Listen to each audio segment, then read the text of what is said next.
Welcome back to Sunrise Daily. We turn our attention now to security, and Chigozie Ubani joins us now. He's a security consultant. Thank you for coming on today. Thank you. Yeah, well, yes, there are several statements. I mean, the president's response to the latest attack in Borno State, where he says, yes, they will go ahead, they will hunt them down, they will fight terrorism, but not many thought that we'll still be discussing this kind of attack at this point, having elected a new president a month down the line. Are you surprised in any way by the ongoing scenario in spite of the actions that the president has taken, and then what we still see with the bombings with Boko Haram? I am not surprised. I'm not surprised that Boko Haram is still leaving behind some spontaneous actions on its trail. I believe, I know, and believe that Boko Haram is on a retreat. I have said this and I maintain it. What do you mean they're on a retreat? They're on their way out. Boko Haram is on their way out. What we have, in my understanding, are, of course, actions that will make them look as if they are still strong. Many of them have been taken out, especially the foot soldiers and some strategic elements within their ranks. But one thing the government has not done, which we had advised much earlier, several years ago, was to go after those who are behind these actions. And the sponsors? The sponsors. Once you get these sponsors, they'll be, their powers will be whittled down. What are we assuming that their sponsors are residents in this country? Because remember, the former army chief did talk about Mauritius having Boko Haram training outside this country, financiers outside this country. Are you putting that into consideration as well? Yes, I am. I am, in the sense that if, for instance, we have sponsors in Mauritius and government has that intelligence, what does it take to cut them out? We have models to copy from. In 2011, the attack on the World Trade Center and other places occurred. What did the United States government do? Put restrictions on movement of funds all around the world, and it affected everybody. We're also in a position to do something, even if not that powerful, but something close to it, given our position in Africa. Specifically, what can we do about restriction on funds for this? First of all, government has to trace them. You have to know how these funds come in, either in cash or in kind. Sometime I talked about people, how these guys bring in their motorized, their vehicles. How do they get these vehicles from? Who are the distributors? Who buys and donates to them? Once these things are traced, you reduce them. And you believe they are easily traceable? They are traceable, not easily. We are not meant to achieve things when they are easy. The onus is on government to do very difficult things, and that's why they are government. Okay. Go after these, trace these vehicles, and put a check to how they get them. If these guys are not mobile, you have reduced their operations with over 40%. You talk about Mauritius, that's going beyond outside Beyond Nigeria. our shores, yes. What about is it possible that they have sponsors within the country? That is also possible. I know there was a time some names were being banned. Indeed, there are some court cases that are still pending. So what's going to happen with all of this? What has to happen is that government, of course, should have been stronger, should have been tougher on this. There wouldn't have been anything wrong to set up a special court to try some of these cases. Several eminent Nigerians knowledgeable in that field have called for this position. What is wrong with setting up special courts that will try issues of terrorism? What about the legal side of it? Setting up the special courts? That's what I'm saying. It's not for me to fashion out. But if government wants to do it, they know how to go about that. Because we have let this thing be. We don't even know how long it will take for these skirmishes to go down completely. But I am optimistic. I am sure that with what has been done and what is about to happen in a very short while, Boko Haram has no other option. I mean, the command structure of Boko Haram has no other option than to leave Nigeria for now.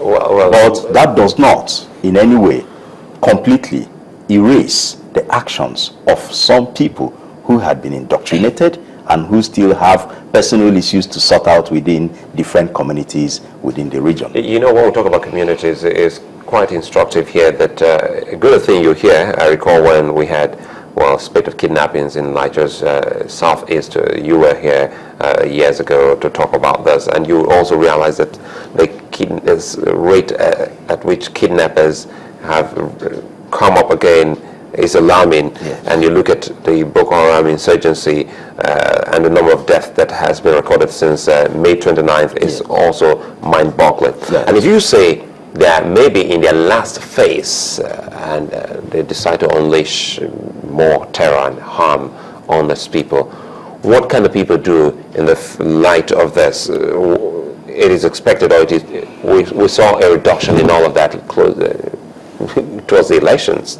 And now we're getting to see that the command and control center is already there, and it doesn't seem as if it's abating. It is, and it will. Sometime in November last year, of course, it's on record, I had proposed this, that the Chief of Army Staff, Air Force, and other service chiefs should relocate to the Northeast and operate from there. When I said it, not too many people saw reason until the president on the day of inauguration announced this. I had good people all over me. I believe that President Buhari understands what has been going on. I also know that this government has not taken off in full throttle. And once that happens, I can bet with everything I have that Boko Haram will be stamped out. Now, if we want to look at what happened in the Southeast and juxtapose with what is going on, we're aware that the Southeast challenge happened for close to 3 years. Absolutely. When this was coming, we raised issues. 2007 elections formed the breeding ground for this. And we warned. The way and manner politicians recruit bad boys within their locality is alarming and, you know, gives us reasons to worry. We grew up partly in a Nigeria where thieves, those who stole fowl and goats, were disgraced.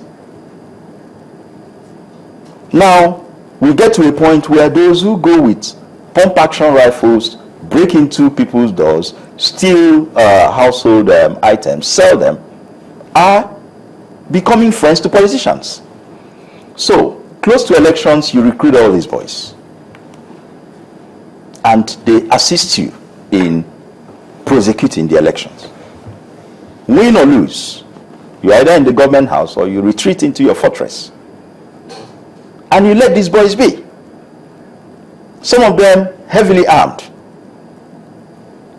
What would you want them to do?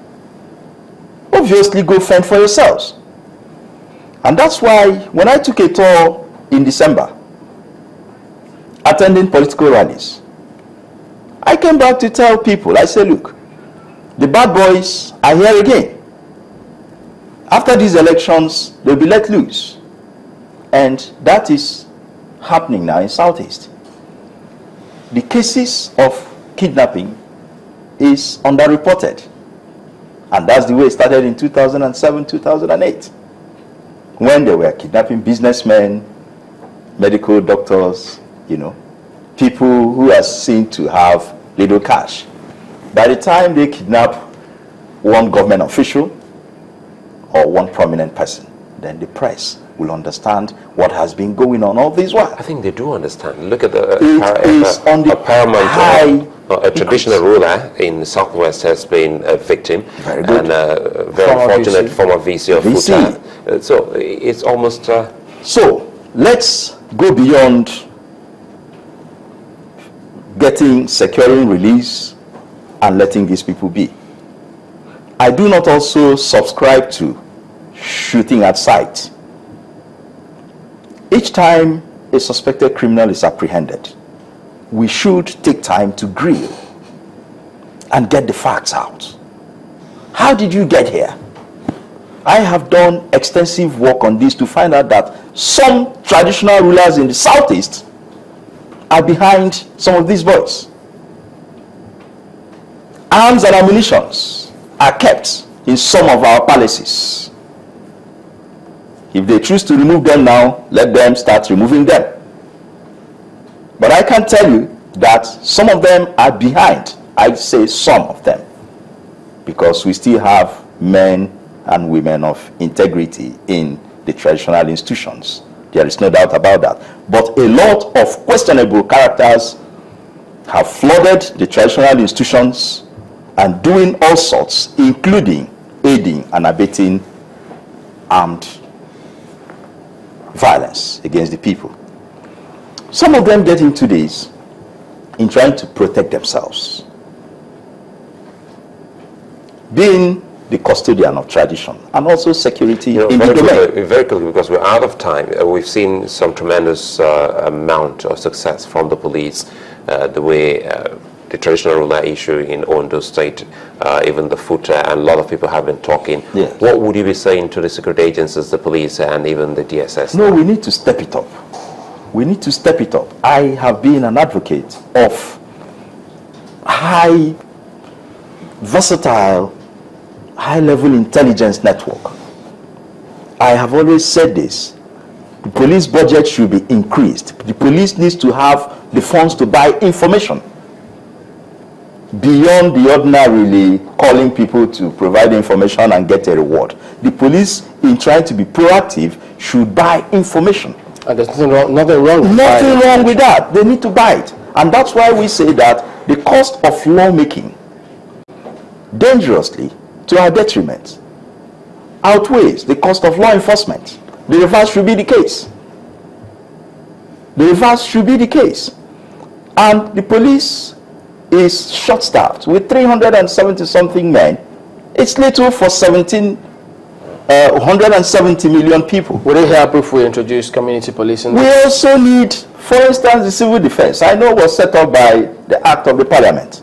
Let the same parliament realize their mistakes and march and enact laws that will match the civil defense into the police. Streamline the budget and training and activity manpower, because we have that huge agency pursuing pipeline vandals and petty ones for that matter. They are not there. I see. Go to Arepo, arrest a few men with jerrycan, and that's why we set up that agency. No, I can't scrap them. The president himself cannot, but let the parliament look into these issues, bring the civil defense and some other smaller agencies that are seeking relevance and recognition. Right. Match them with the police, step up the intelligence department of the police, so that we can be effectively seen to be policing the state. Thank you very much indeed, Chigozie Ubani, a security consultant. Well, that's the show today. Thank you all for watching. I'm Chamberlain Uso. And I'm Nel Taigwe. Thank you for watching. Many thanks. I'm Sulaiman. I'll see you again.